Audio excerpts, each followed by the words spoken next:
at. Dog pound, turn up with the elf up on my starter cap. Brought him back, boy, we from the land and we proud of that. Louder man, front to the back, here we go, I got him shouting that. Here we go, brownies. Here we go. Here we go, brownies. Here we go, brownies. Stand up. Here we go, brownies. Let's go. Game on the line, Joe Thomas, I promise. Jim Brown running through opponents, how I got this. I return like Josh Cripps. Hand for the mini, got the dog pound jumping. Here we go, brownies. Here we go. Here we go, brownies. Here we go, brownies. Stand up. Here we go, brownies. Let's go. Cleveland! This is for you! Here we go, Brownies Nations. We are here with Larry Lorello at Huntington Field to talk about Here We Go Brownies wine and all the other amazing wines at Lorello Vineyards. Yeah, I just want to tell all of you guys, it's harvest season right now. We just started with some of the whites, and reds will be coming in next. Stop out at the winery, all the wineries out in Northeast Ohio, for to check out all the harvest and what we're doing out there. Really good time right now. Here we go, Brownies. Here we go. Here we go. Woof, woof. Woof, woof. I know that choosing a realtor is a big decision, especially in a market like Cleveland. Hi, I'm Crystal John Toney with eXp Realty, and I grew up right here. I know these neighborhoods, the values, and where the real opportunities are.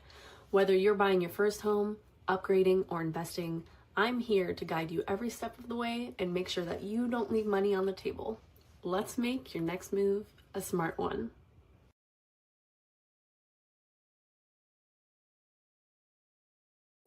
All right, welcome in everybody to another episode of the Here We Go Brownies podcast. I'm Allie Ellery coming into you live from Pensacola, Florida, and joined with me live at the NFL draft. We've got Dustin. Guys, we are, it is NFL draft. It is so excited. So we've got a lot of fun segments coming your way. At this point, we've already kind of exhausted everything, right? We've already kind of all of that. We're gonna have fun tonight. That's what the show's about, because we can only talk about this for you. Yeah, so backdrop, Acrisure Stadium here in Pittsburgh. Interesting city, the roads, a lot of roads and bridges in this city. It's a crazy city. Here's the craziest thing, Allie. Right behind us is where they block off the entire draft. I was like, what would have been so cool about 15 minutes ago, the entire mounted police force, the horses for the Pittsburgh Police Department went behind. I was like, that would have been perfect to have this entire Clydesdale type of horses behind us. But it's warm here. It's about 75 degrees from the draft these 2 days. If you can make it out to the draft and you're in Northeast Ohio, come out. It's going to be a lot of fun. We're going to be covering a lot of stuff. You probably saw the interviews from today. Obviously, Caleb Downs, Proctor, the wide receivers, and Carnell Tate said, if you're picked by the Browns, he told me, I'm there to win it all. So I was like, makes you want to run through a wall, as Allie and I like to say when you hear players, especially Ohio State guys. And we talked about this. 5 Ohio State players could go in the first round of this draft. So I think it's gonna be a crazy draft. Allie, from what I'm hearing, teams are ready to move up and down. There's a lot going on. So I think, and Dustin, I don't mean to be rude here, but I am going to mute you when you're not talking. The cars in the background are a little bit loud, so just for the sake of our listeners, I think that there is going to be a lot of chaos in this draft. And I think that because there's going to be a run, whether that's a run on receivers, a run on tackles, a run on defensive players, or all of the above. One thing we're not going to see in this draft, and you can put money on this, you're not going to see a run on quarterbacks early. That's just not going to happen. This is pretty much a 1 quarterback draft class.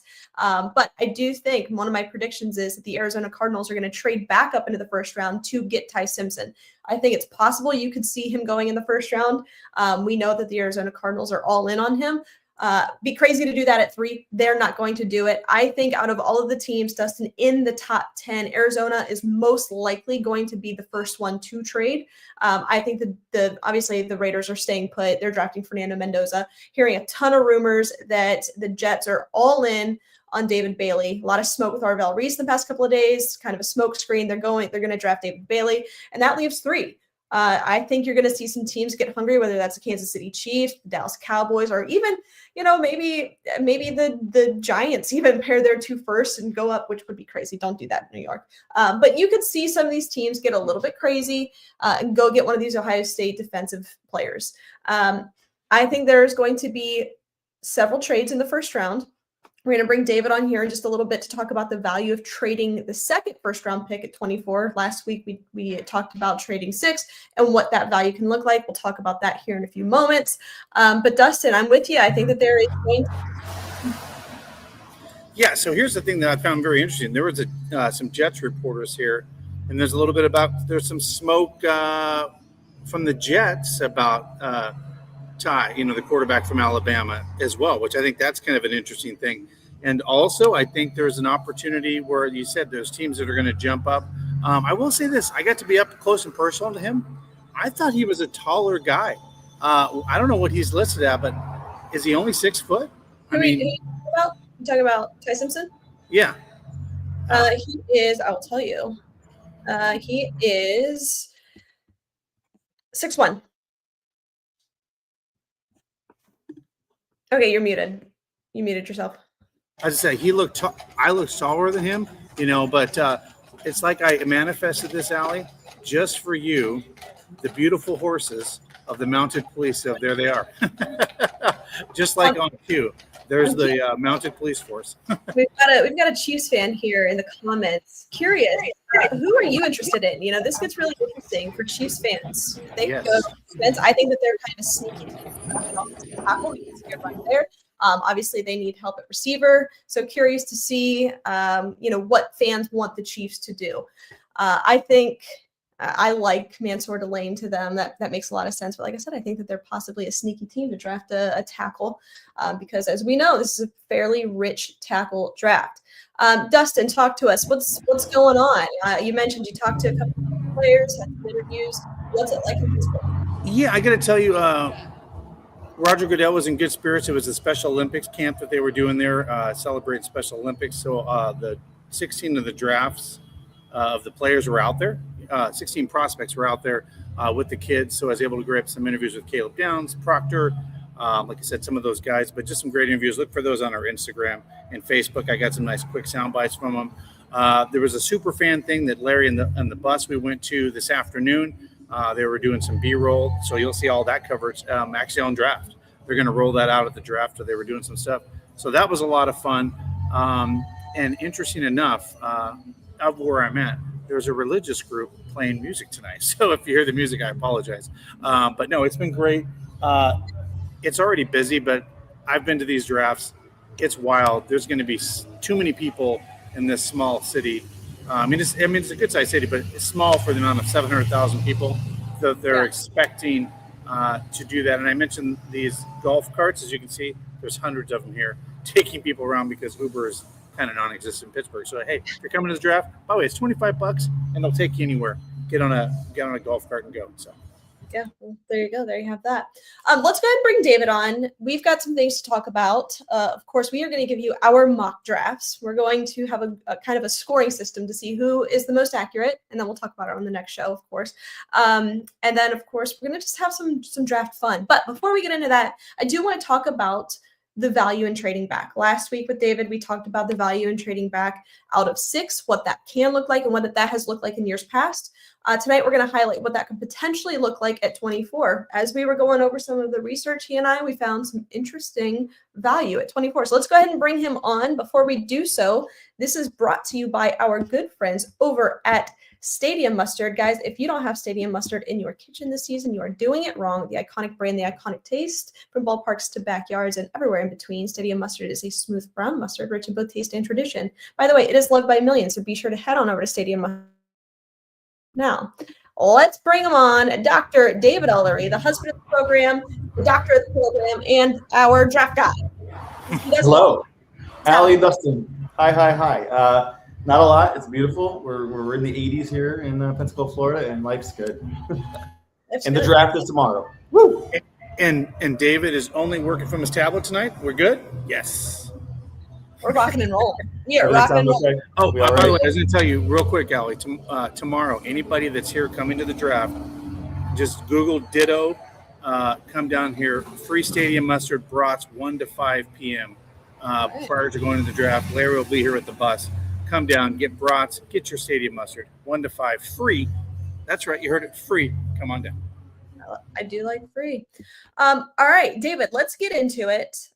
First, before we get into the value, I want to talk about one particular prospect in medical evaluation, and that's CC Maui Noah. We know that he's got this back situation.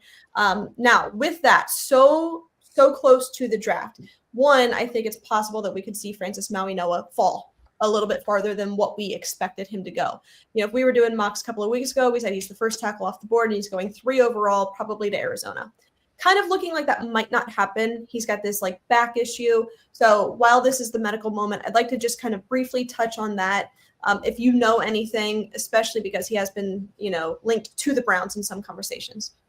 Yeah. So it came out, as we know, relatively recently that he was diagnosed with a herniated disc in his back. So slip disc, herniated disc, pinched nerve, however you want to consider it. That's kind of the nomenclature for those.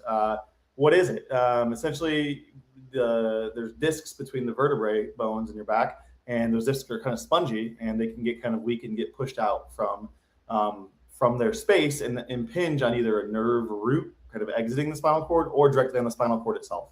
So certainly if anyone's ever experienced it, they can be very painful. They can cause pain running down a leg or an arm, depending on where it's at. They can cause weakness, and they can cause localized back pain as well. Now, the key for him so far is that it's currently asymptomatic, meaning he's not having any pain or symptoms at the moment, but it is a known medical issue. And so the question becomes will this ever become asymptomatic? Is this something where it can worsen if he has, an injury or falls on it, or, just thinking about linemen in general, when you are standing up to a bull rush, when you are trying to make sure no one gets around the corner, there's a lot of pressure and there's a lot of compression in your spine when you're putting your arms up and trying to block somebody. And so I think it's a fairly legitimate concern that it could worsen because there is some evidence that may say that if you already have a herniated disc, that disc is weakened and there's a chance that it can worsen with maybe not as much of a traumatic injury. So it's definitely something to consider. Teams are kind of getting a little bit more skeptical or kind of wary of it, I should say, just because that injury exists. But the good news is, he played a ton of snaps in college. We don't know when this happened. This injury could be very chronic. It could have occurred years ago, and it's just never been a problem or flared up for him, or it could have occurred in this last season or within the last couple of weeks. And so that's the risk. And certainly we know drafting players with an injury history is more risky than someone who maybe has a clean bill of health. So that's it's definitely going to play an impact, I think, and we may definitely see him fall. We've seen other people fall when news breaks the day before the draft or the day of the draft. So it's definitely something to be on alert for in this draft. Interesting. I certainly you don't want to see the player fall, but like I said a couple of weeks ago, he was kind of a shoe-in. It was going to happen. The Cardinals were more likely than not going to draft CC Maui Noah, and they still might.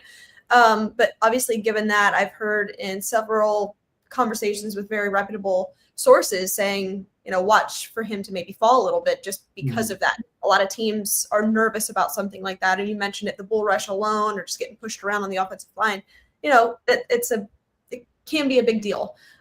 So certainly you don't want to see anybody fall. But I just want to talk about that player specifically as the Browns are, as you know, in the market for an offensive tackle. So let's get into the value. David, last week we did number 6 overall, what that looked like. Let's turn it over to the second first-round pick, picking it 24 overall. And I have heard some rumors circulating that it's more likely that the Browns are going to trade that pick than they would their first-round pick number 6 overall. I don't know how much I'm buying into that, but I'm curious what this can look like from a value standpoint. So I will turn it over to you. Talk to us. Yeah. So just like last week, I kind of looked at previous drafts and looked at the 24 overall pick, but any picks around it. So 23, 24, 25, 26, just to see what potential trade value is there. Because that's really what we're kind of examining here is with 2 first-round picks, there's a high likelihood that the Browns are going to be willing to trade one of those. And so what can we expect that the Browns might get if they say, hey, we're sticking with number 6, we got our guy there, but maybe 24 will move around. And so we'll just start with last season. I've got 5 seasons to go through. I won't belabor it, but in 2025 at pick number 24, so exactly what the Browns have, the Vikings took Donovan Jackson. There's no trade there, no difference, nothing there.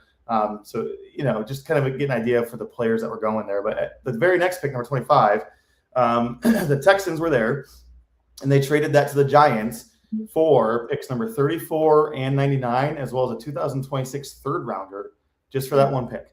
So, I mean, overall, when you look at that, you're getting a early second rounder in exchange for that late first rounder. You're getting a third rounder, and then another third round in 2026. Pretty good value there. You trade 1 for 3. Overall, at 25, with the Giants taking over, they took Jackson Dart. We know that he obviously became their starter. And then at 26 in the same season, the Rams had that. They traded it to the Falcons for pick 46, pick 242, and for a 2026 first rounder. And the Rams ended up giving up pick number 26 and pick number 101. So that's pretty crazy. You give up 26 and then like a late third or early fourth rounder, and you get in exchange a second rounder, like a 6th or 7th rounder, but then a first rounder the following year.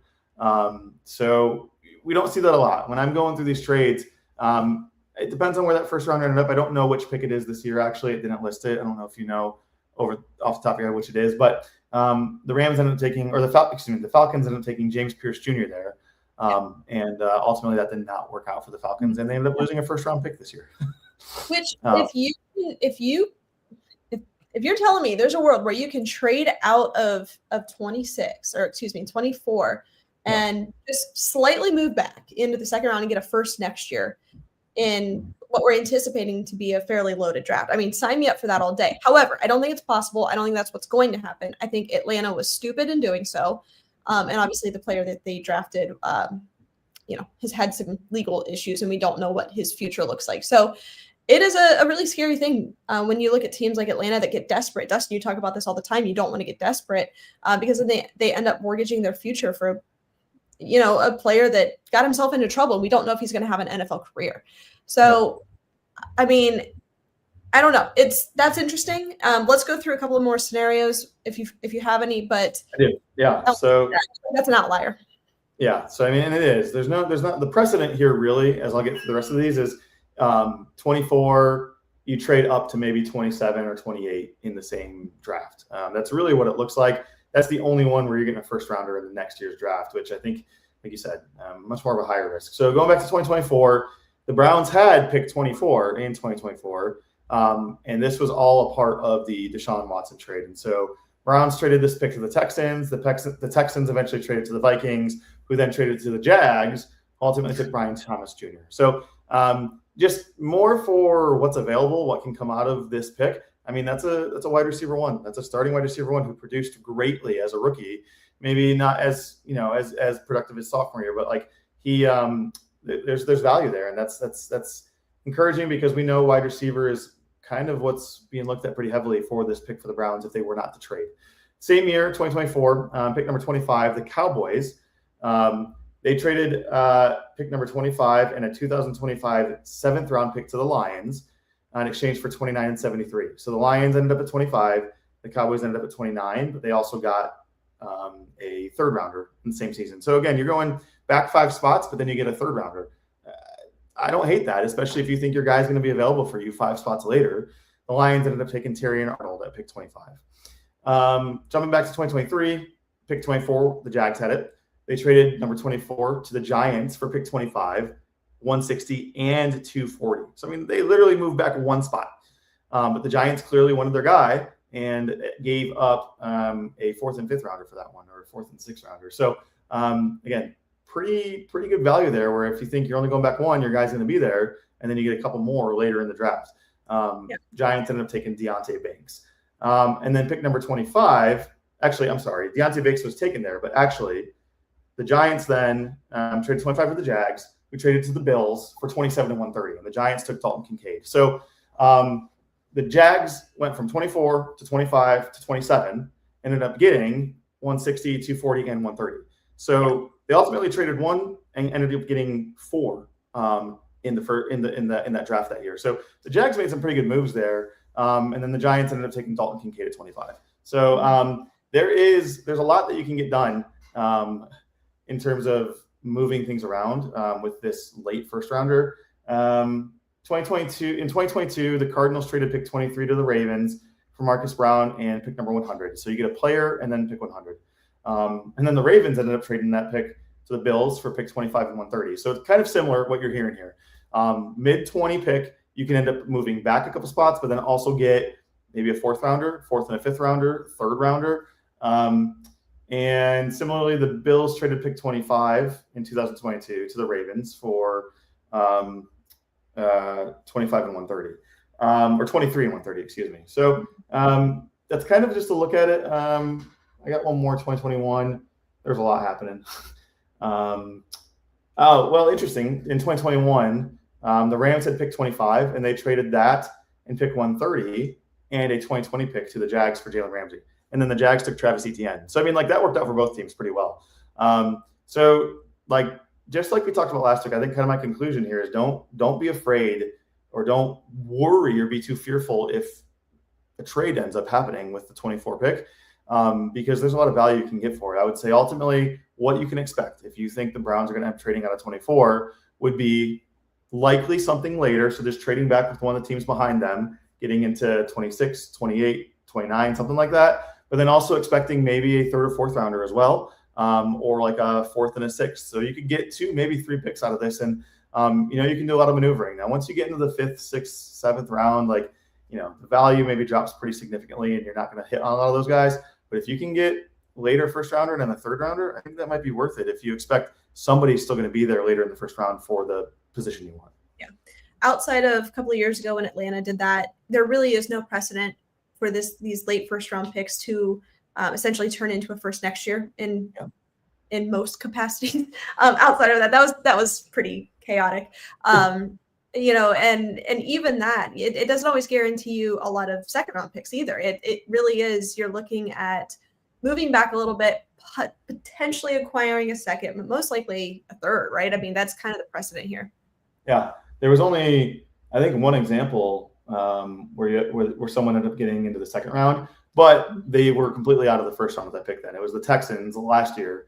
They traded 25 to the Giants for $34.99 and a third rounder this year or the following season. So even though they didn't have the end of their first round pick, they ended up getting a second and 2/3. So just depends on what you value and where you want to be at in terms of, draft selection. Mm-hmm. We've got a couple of people in the comments here that are fans of other teams. So be curious to know who you want your team to take. This is my favorite time of year, draft time. This is what they sit in, looking at their team to do, and I love it. So if you don't mind commenting, go ahead. I will tell you this, it's interesting. I've ran into multiple Jaguars fans, and this just warms my heart. And they're like, oh yeah, one of you fleeced us last year. You fleeced us. So from a Jaguar standpoint, they absolutely believe, Graham is going to be a solid player for years to come. And I think we've only seen the surface of what Graham can be for that interior defensive line. And, again, Barry doing Barry things. Now, I do have a question. The smoke that is out there, the Browns would have to, if they're going to give up the 6 for the 12 and 20, we'd have to give up our second round pick as well. That's in there as part of that equation to the Cowboys. Is that correct? Is that kind of the crux of that? It would be, we would then have 12, 20, and we'd have to give up our second rounder this year. Was that kind of the thought process I thought that was out there? David, do you know the answer to that? I believe it was. And here's the thing: I like it, but I don't. I would push the Cowboys to make us keep our second and say, hey, if you want Sonny Styles really that bad, tough it. We're keeping our second round pick. But I believe that's what it was. And the reason I don't like it is because we don't have 2 second round picks, and then that means we're not picking to the third round. And that just to me, I have a problem with that. But yeah, that is. Go ahead, David. I just say that is what the kind of trade proposal or idea was out there. It was 6 and 39 for 12 and 20. So you're moving back a little bit, but moving up to 20. So I mean, yeah, you're losing your second rounder, but then you have 12, 20, and 24. So in that example, I'd almost rather have moved back to 12. Cowboys, I guess keep your 20. We'll pick at 24 and keep the second rounder. Yeah. I guess it all depends on how this board falls, and there's no way to know that until we're in it. So a lot of these, I think, are probably, and this is what we talked about last week, is just contingency plans upon contingency plans on, if A, B, and C happen, we're going to do D, or if this happens, we're going to do this. So there's so many different scenarios, and that is one thing shown in the past couple of years that he is good at. not being overly overly emotional, rash, dramatic in any capacity. I think when you go into a draft, even though you're the Cleveland Browns and things have not gone the way that you want them to at all, one thing that you can feel pretty good about is that Andrew Berry typically makes pretty level-headed decisions. Now, do some of those picks always work out? No. But you don't often see, wow, the Browns got fleeced in this trade. Typically, it's the other way around. So rest assured that if they are making a trade, more likely than not, now anything can happen, but more likely than not, they'll come out, they'll benefit in some capacity. So yeah, I think this is really going to get interesting, and I'm really excited. I really have no idea. David and I were going through our mocks today, and we're going to get to that here in a second. And I redid this 15 times because I'm like, I have no idea. Because if this team trades up, we're going to do this. They want this player, and that pushes this player to here, and that's not really a team need. It is so chaotic. I cannot wait for it. It is pure cinema. So with that, I was just say, and with that said, I could see the Browns, because of the way Andrew Berry wheels and deals, the Browns could literally make a trade and then turn into another trade in the first round. I mean, they could move up and down that board twice in the first round. I could absolutely see the Browns, just because Andrew Berry's like, look, I kicked ass last year in the draft. I think I can do some damage this year. And man, if I can manipulate next year and we do well this year, well, then we're really working with some really good players in the future. You know what I really enjoy? We don't really see a lot of it, is draft day player trades. I love seeing those things where somebody sends a player in, exchange for their first that year or something like that. I love seeing that. We haven't really seen that in the past couple of years all that often. So I'm hoping maybe we'll get some drama, we'll get some action. But this is a lot of fun. I think it's time, guys. Let's get into our mock drafts if you're ready to. I came up with, and this probably isn't perfect, but I came up with a scoring system. So rather than us just monitoring our drafts and saying, oh, this player went here, we're going to assign a point total to everything. So let me read you what I came up with. Who was the most accurate. So we're doing the top 10 of this year's draft. You can throw in any trades you want, any chaos, bold predictions, whatever you want. I don't care how you do it, but you'll get 2 points for the correct player at the correct pick. You'll get 1 point if you correctly predict a trade. So, for example, if you say the Cowboys are going to move up to 6, you'll get a point for that. And you'll also get a point if you get the correct player and team if it's the wrong pick. So, for example, if you say, oh, the Browns are going to draft Caden Proctor at 6, but they end up doing that at 24, you'll get a point for that. So that's my grading system. I'm going to write down everybody's mock draft, and then I'll keep track of this I'll keep track of this tomorrow night. So Dustin, we'll start with you. Let's go ahead and go through your draft. I'll let you do picks 1 through 10. We'll just, let's not go one by one by one. So you want all 10 of mine. We're not going to go back and forth, is what you're saying. Correct. Yep. Okay. I want you to tell me if you've got any trades. If you've got anything crazy, I'm going to write it down, and let's hear your top 10 mock draft. Okay, so I have obviously Las Vegas Raiders, Fernando Mendoza. I think the whole world has that. Yep. And then I have David Bailey going at number 2 to the Jets. Yep. Arvell Reese going to the Cardinals.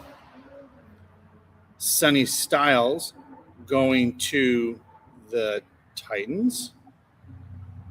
Then I have Francis, I'm going to mispronounce, Mayoga going to the Giants. Then the Browns, ding, ding, make a trade. I don't know who's going to trade up to them, but hang on one second. I need to know who you're going to put here. That's part of it. I need to know which team is going to trade up. They trade up, and the person wanted Caleb Downs. Who's trading up? The Giants. They wanted Caleb Downs, so they move up to get Caleb Downs. All right, so the Giants are picking 5 and 6 in your mock. Right. That's in this unique sense. They wanted their premier players. All right, got it. Cool. And then 7, Mansur Delane. Okay. 8, Carnell Tate. Are you having the Commanders take Delane? Yes, Delane goes to the Commander. Sorry, yes. Number 9. Sorry, This is where, unfortunately, what's that? who do you have at 8? 8, I had Cornell Tate going to the Saints. Okay. Number 9, I have Reuben Baines going to the Kansas City Chiefs. Okay. And I have the Browns at number 10. All right. I got to meet him today, and I think he'd be a really good pick. Jordan Tyson, wide receiver. All right. Perfect. All right, I like it, Dustin. I think that's interesting. You've got a little chaos here with the Giants going back to back, but anything can happen. I like it. I have a feeling that out of the three of us, some of these are probably going to be fairly similar, right? We're looking at the same big boards, all of that. Just want to see, what drama you're throwing into it. So I will keep track of this. Just a reminder, you get 2 points for picking the correct player at the exact pick, 1 point for correctly picking a trade. So Dustin, for you, that is the Browns at 10 and the Giants there at 6. And 1 point for the correct player and team, even if it's the wrong pick. David, you are up. Give me your 10. Yeah, I guess that would be just like John Harbaugh to end up picking 5 and 6 in his first season with that team. Whatever. It's bold. I like it. Well, no, the reason I did that is because I think someone like the new head coach there is going to be aggressive and wants his shutdown corner going into the future and kind of building his team. That's kind of where I was going with that. That's kind of where I came up with that. And by the way, all the smoke of the Cowboys and all these other teams, it would be absolutely another team that nobody sees coming out of nowhere, a trade with the Browns. So. Sorry, you said shutdown corner. Did I miss a trade here for Delane? Safety. Sorry, safety. Caleb. Oh, okay. I just wanted to make sure. I have it written down. I don't want to get your draft wrong. But like a premier player that someone like Harbaugh would want in that defense. Yeah. All right. Cool. I mean, that makes sense. I mean, it's kind of like his version of Kyle Hamilton now in New York. So, all right. Just like him, and I'm sure like all of us, I got the Raiders taking Mendoza at 1. At 2, I got the Jets taking David Bailey. There's kind of been some back and forth in terms of where they're going, where they're settling. Ultimately, like the Jets have always been a defense forward team, and they need help there. And it seems like David Bailey is probably in their minds the safer pick over someone like Arvell Reese, a little bit more established at his position. He's been playing that for longer, more snaps there. So I think that makes the most sense. 3 is where I have my first trade. I have the Chiefs trading up to 3 to get Arvell Reese. I think that the Chiefs will just do a pick-for-pick trade with the Cardinals, and they'll swap something later in. But the Chiefs have 2 first-rounders. They are still close. I mean, they didn't make the playoffs last year, but Patrick had an ACL tear. And so they're always close. They're always a player or 2 away. And I think that starts on defense for them this season. And I think that there is some concern that, like, if they stay at 9, they may not be able to get either of these guys, Arvell Reese or Bain. And I think that they probably want someone to help on the edge and kind of a off-ball linebacker. So my first prediction here for a trade is the Chiefs coming up to 3, taking Arvell Reese. At 4, I got the Titans taking Sonny Styles. I think Robert Saleh, defensive-minded guy, love Fred Warner. I think that just makes sense. That's a good fit. 5, I have the Giants taking Love. They need some more help at running back. We don't know what Cam Skidmore is going to be like. He's probably not going to be around for very long in the league because of just how violently he plays.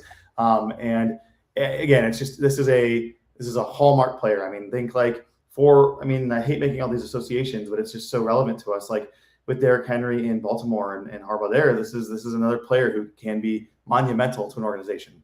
At 6, I have the Browns staying put. I don't think they're going to trade out. I think if they do, it's going to be 24. And I think they're going to go with CC Mawinoa here. I know we just talked about it and the injury thing. And while I may not like that pick, I think it's what the Browns are going to do. I think they may say it's worth the risk. This is a guy that we can play immediately. He's going to be able to fit our scheme, but we can fit around him as well. And I think that they stick to who has kind of been the number 1 tackle since, pro days and the combine. At 7, I've got the Commanders taking Cornell Tate. They've had success with Ohio State receivers in the past, obviously, with Terry McLaurin. And I think that they would like to add to that because they're coming off kind of a down season after making it to the NFC Championship 2 years ago. And I think they want to have some more weapons for that offense, and Cornell Tate fits that pretty well. At 8, I have another trade. I have the Cowboys trading up to 8, getting the Saints out of the top 10 because they want Reuben Bain. I think Jerry Jones knows he needs to fill the void that is left for Micah Parsons, and Arvell Reese is already gone. And so Reuben Bain is your next choice. So I have the Cowboys coming up to 8 to take Reuben Bain. And then at 9, where we have the Cardinals because they trade with the Chiefs, I have them taking Spencer Fano. I think the Cardinals are really in a position where they just want more draft picks. So I think they are still hungry to trade out, and I think the Chiefs are a team willing to trade up. And they need some foundational pieces still. And so adding another tackle in there, I think, is going to be something that they need to build upon their future. And at 10, I have the Giants taking Caleb Downs. So they still get him, Dustin, but they get him at 10 instead of 6. Interesting. I have 2 observations. Well, actually, one's a comment to a comment, and I'll start with that. Angel puts here, do you think the value of Reese playing multiple positions can help a defense who needs multiple pieces? Actually, I think that is part of the risk. So, like, if the Cardinals, who have so many holes on their roster, taking somebody like Arvell Reese, I think is personally a risk because it kind of gives me oh God, what was his name? Isaiah Simmons flashbacks, if you will. One of those hybrid players that can do a lot of really good things, but not one really great thing.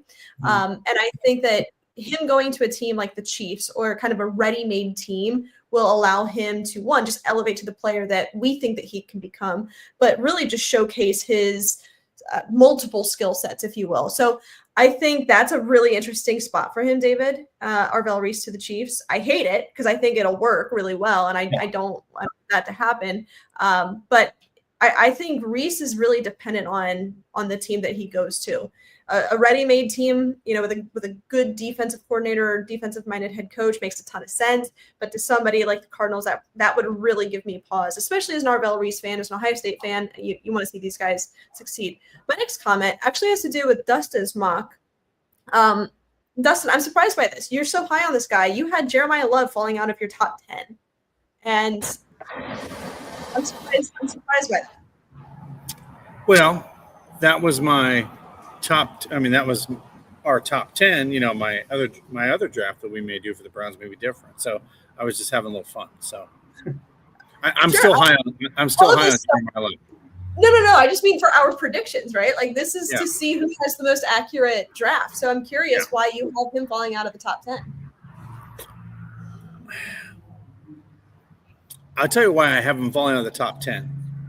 Because of at this point, just because of the craziness of the draft and trades, back to players that want that elite safety, that defensive end, all those players, and if they're moving up, that pushes the running back position down just by default because of its value overall. That's why I had him now I'm not saying he gets out of the top 15. And of course, my nightmare, and I had Chiefs fans laughing at me today, like, wouldn't you love that he falls to the Chiefs at number 9 and they snatch him up and now they have a perennial running back to go along with Patrick Mahomes. I mean, that would be my worst nightmare that he goes to the Chiefs. But and Kenneth Walker. What's that? That'd be interesting. Yeah. But I don't know. I think he may slip out just because of the simple fact of just so many, to your point, David, somebody moving all the way up to 3, and then somebody calls the Browns, right, to move, and they're not looking at a running back. All of a sudden that does possibly knock him into the teens, right? I mean, it just does because teams aren't jumping that high probably for a running back at that point. Now, if teams kind of stay put, I do believe Jeremiah Love will still go in the top 10. Okay, interesting. I think this is a really interesting dynamic. If you look at the Giants, who have 2 first-round picks in the top 10, in my opinion, I never love drafting a running back that high, especially if you're a team like the Browns where you've got so many positions of need. You don't have the luxury of taking a running back. What are you doing? So now for a team like the Giants that have 2 first-round picks in the top 10, and not as many holes, it makes sense for them to go best player available. And that's probably Jeremiah Love with one of those picks. And the next being some defensive guy, whether that's Sonny Styles, Arvell, Caleb Downs, or whoever would fall to them at 10, essentially. Because don't forget, they've got Malik Neighbors coming back this season off of an ACL. So really interesting, guys. I'm really intrigued by the Giants, Dustin, what you have them doing with the 2 first-round picks at 5 and 6. That is John Harbaugh. I can see him doing that totally. And David, I think the Chiefs. So what is your mind And then go ahead. Yeah, and I was to say, but that's Harbaugh controlling his own destiny, right? Like, hey, if I can move up and get my back-to-back players that we have spotted for us in the first round, and I can make that happen and go get them, and say like, hey, we feel like we won the first round of the draft when we got our guys, and now we have even better talent to go around here. I mean, that does not strike me at all. And John Harbaugh is no longer a young coach in the National Football League, so I can also see him being aggressive and going after players that is going to make an immediate impact on his football team. All right.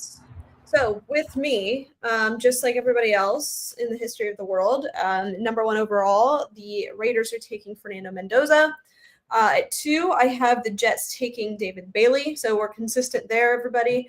Like I said at the start, a lot of rumors past couple of days about them being all in on Arvell Reese and them canceling their visit with David Bailey. I think it's all smoke. I think they're going to take David Bailey, number 2 overall. This is where I have my first trade. And just like you, David, I have this team selecting Arvell Reese, but I think it's the Cowboys. I think they move up to 3 overall. Now, I think that is a little rich. I do. I don't think Jerry Jones is really the guy to do that, but Arvell Reese could be kind of the next Micah Parsons, if you will. Obviously, the Cowboys no longer have that player. You can get him at a cheaper price point than Micah Parsons. Now, I could see Arvell Reese just working in Dallas. I could see, the framework's already there. I could see that happening. So I'm going to go Cowboys at 3 with Arvell Reese. 4, the Tennessee Titans taking Sonny Styles. You mentioned it, David. Robert Saleh, defensive guy. He loved having Fred Warner in San Francisco. I think you probably view Sonny Styles as a similar player. They go Sonny Styles here at 4. At 5, I've got the New York Football Giants taking Jeremiah Love. Basically just what I just mentioned. They've got 2 first-round picks in the top 10. Why not? Cam Scadaboo's probably short shelf life. Go get this dynamic, electric offensive playmaker for this young offense. 6, I've got the Browns staying put. I think this is where I went back and forth with a lot. I don't know what they're going to do. I really have no idea. It terrifies me. There's so many needs. There's so many ways it could go about this. I've got the Browns staying at 6, taking my top tackle, that's Spencer Fano out of Utah. I'd be about that. I think he's got some versatility on what he can do on the offensive line. He can answer a lot of questions for you. And what we know about Todd Monken and George Warhop, what they like to do offensively, it is not just one thing. They are not strictly, a zone team. They don't just do one thing. It is all personnel based. So I think Spencer Fano brings that to the table. At 7, I've got the Commanders taking Mansour Delane. 8, the Saints taking Carnell Tate. They need a receiver badly. They only have Chris Olave that's battled through so many concussions. Outside of that, I think Vele's the next guy. They need a receiver. 9, I've got the Chiefs taking Reuben Bain. And then at 10, I've got the Giants taking Caleb Downs. So there you have it. There's our mocks. A lot of similarities, couple of differences in trade. I don't think there's anything here that is outside of, no Jeremiah Love in the top 10. I think that's probably the hottest take here.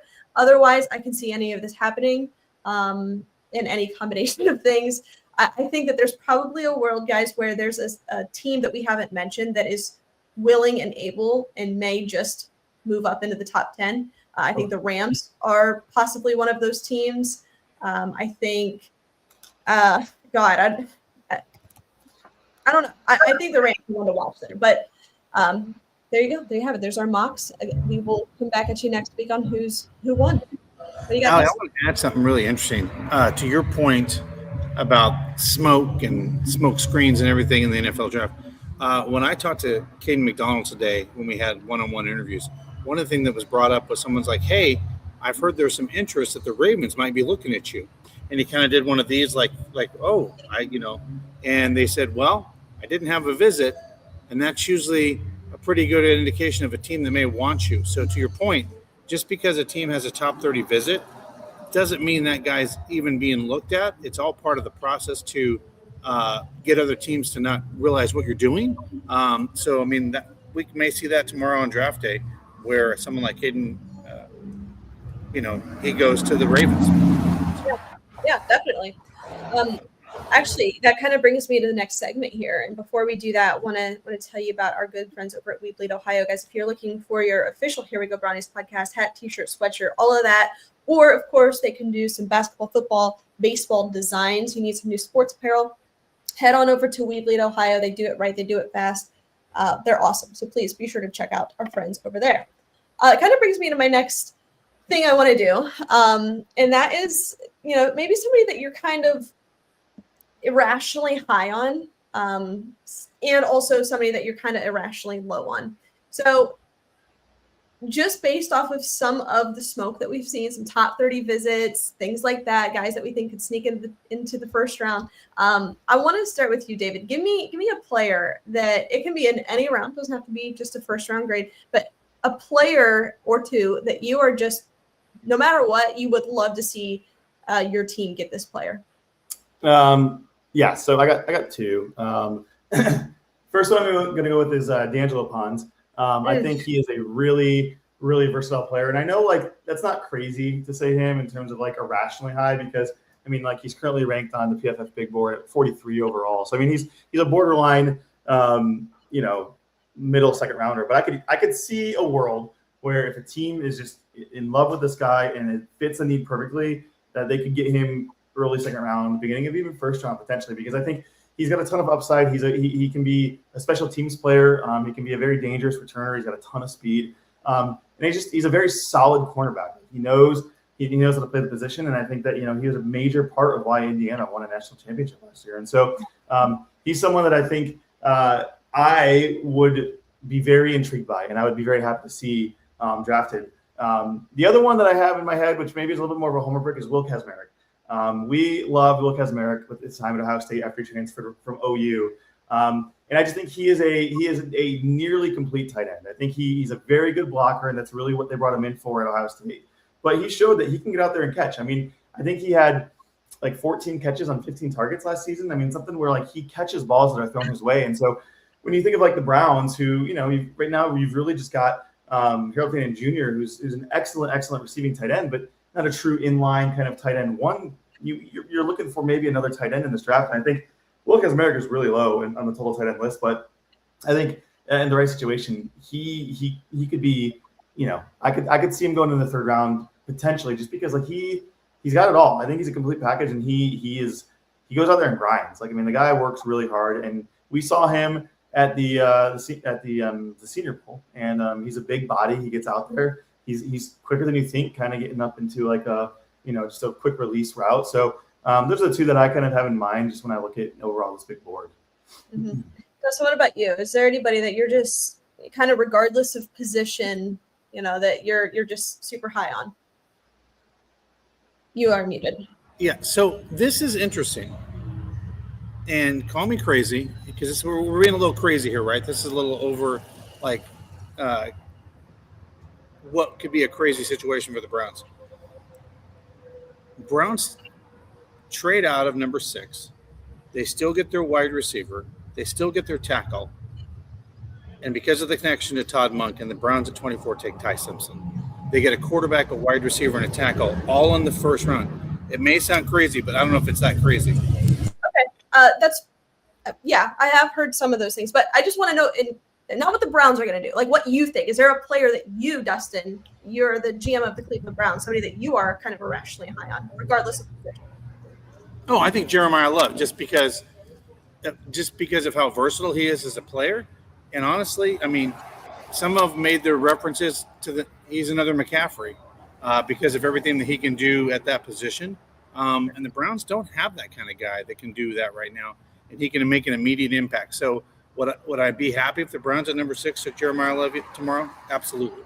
Well, again, I'm not asking like what the Browns are going to do, like just like from your scouting, from what we have done. And I guess maybe, I'm kind of taking the top 10 guys out of this just because like somebody that you're irrationally high on is kind of my viewpoint on this. I'll go and I'll come back to you if you've got somebody that is maybe a fringe player that you like that could sneak into the first round in some capacity. Like for me,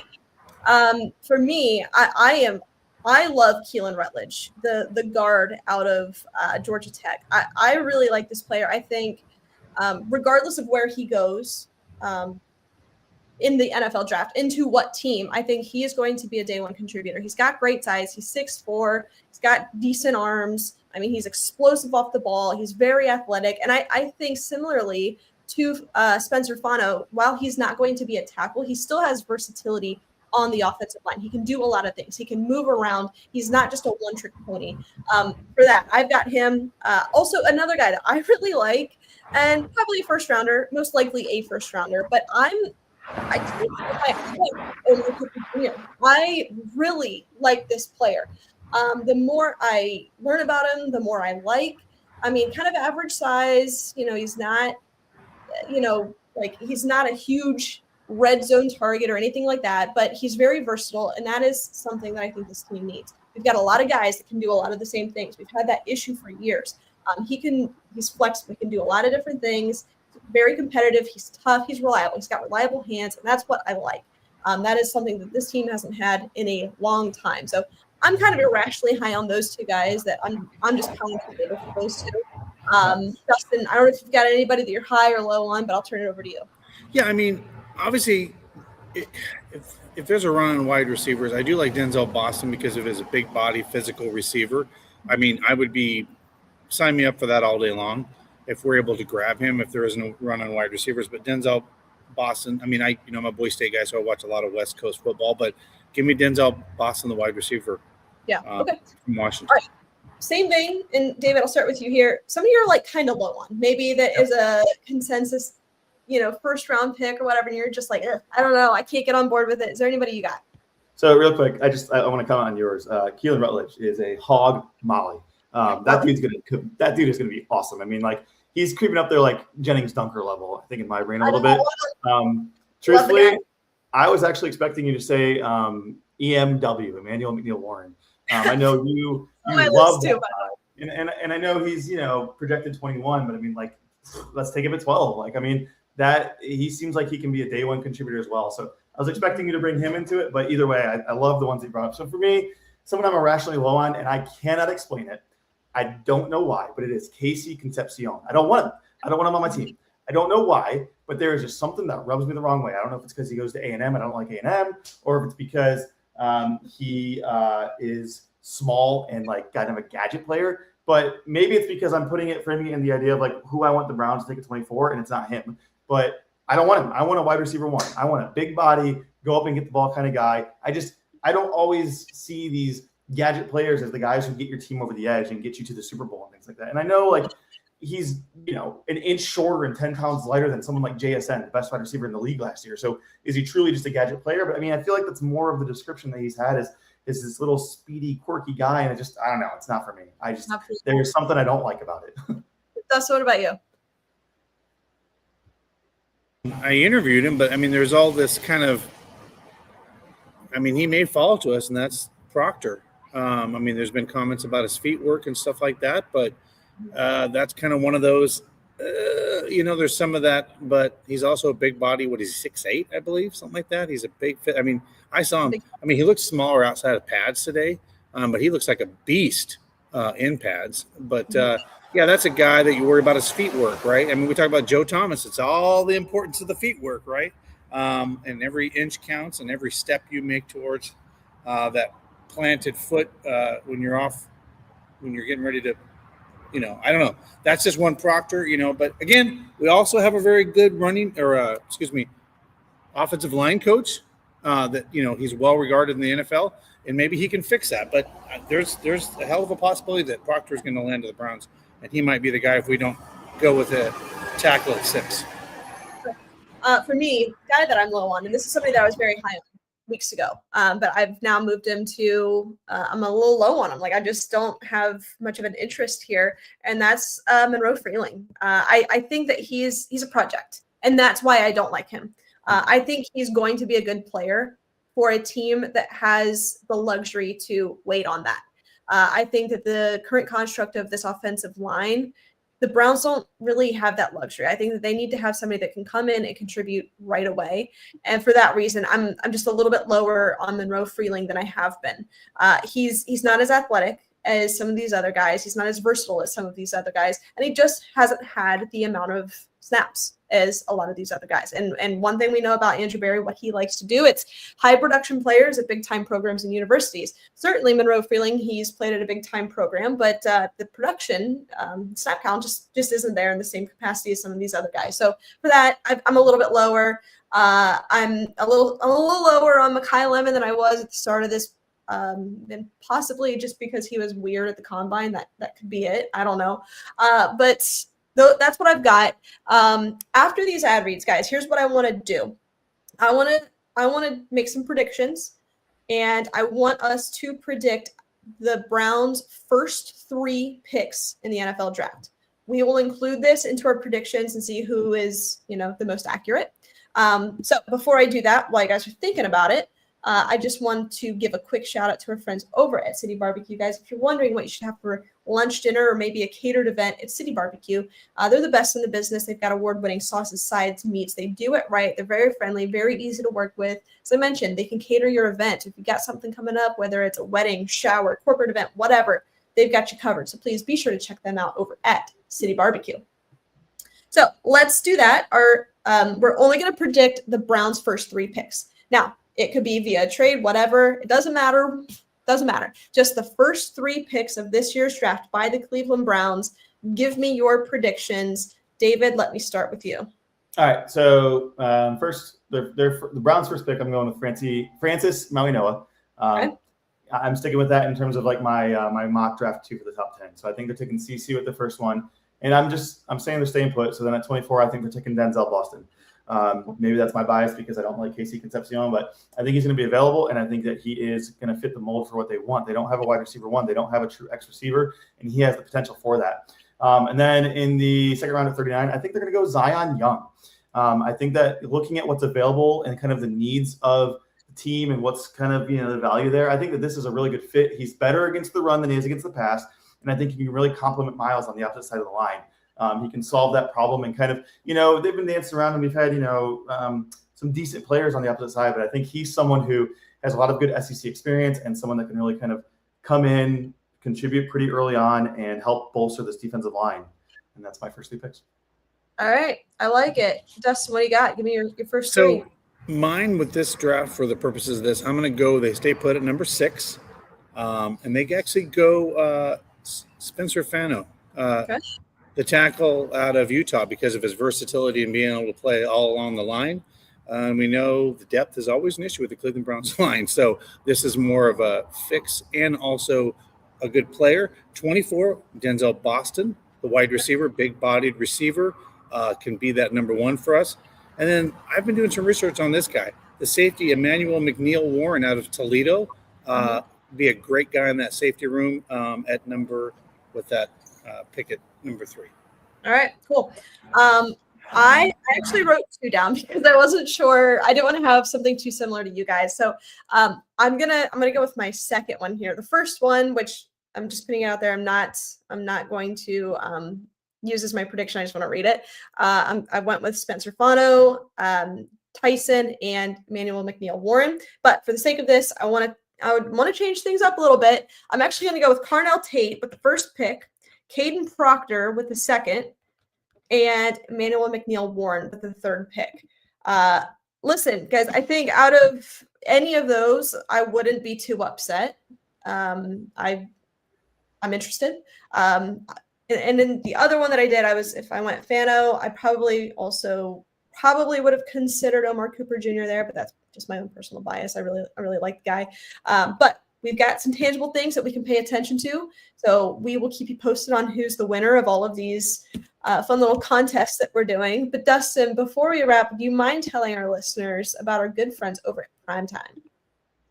Yeah, guys, Primetime Sports has been in Pittsburgh all day with 12 to 13 players. They've been over in downtown here doing eBay Live with a bunch of players. And check them out. They got a lot of players coming up this next weekend. Some baseball players, some football players, from Doc Gooden till a lot of great players. But check them out. Go to primetime12.com to get your tickets and check them out. And like I said, if you're at the draft tomorrow, if you're coming as a Browns fan or any fans, come down here. Stadium Mustard, brats. It's all free, 1 to 5, right down here at Ditto in Pittsburgh, DITTO. and look for us. Larry's Bus will be here. Come check it out. Have some Here We Go Ronnie's wine. I mean, that's always a little bit of fun, right? So enjoy that. So come down here, and just like that, Allie, it's 8 o'clock, and we are 24 hours away from the draft. Yes, but before we wrap up, we're gonna go with quick lightning rounds of what did I say we're gonna do, David? Biggest draft night. So that can be a bold prediction from any of you, something you think could happen. David, I'll start with you. Give me your biggest draft night surprise. So we're gonna have a mini. When I say mini, I mean mini quarterback run at the end of the first into the second, and we're gonna have two guys pick pretty rapid fire between 30 with Miami, 33 with New York, and 34 with Arizona. We're going to see the combination of Ty Simpson and Garrett Nussmeier go off the board like that. In the first, okay, all right. Woo, all right, Dustin, give me your biggest draft night surprise. This should be a surprise. The Arizona Cardinals take Jeremiah Love. Is that a surprise? Well, I'm just saying. I mean, what are they, 3?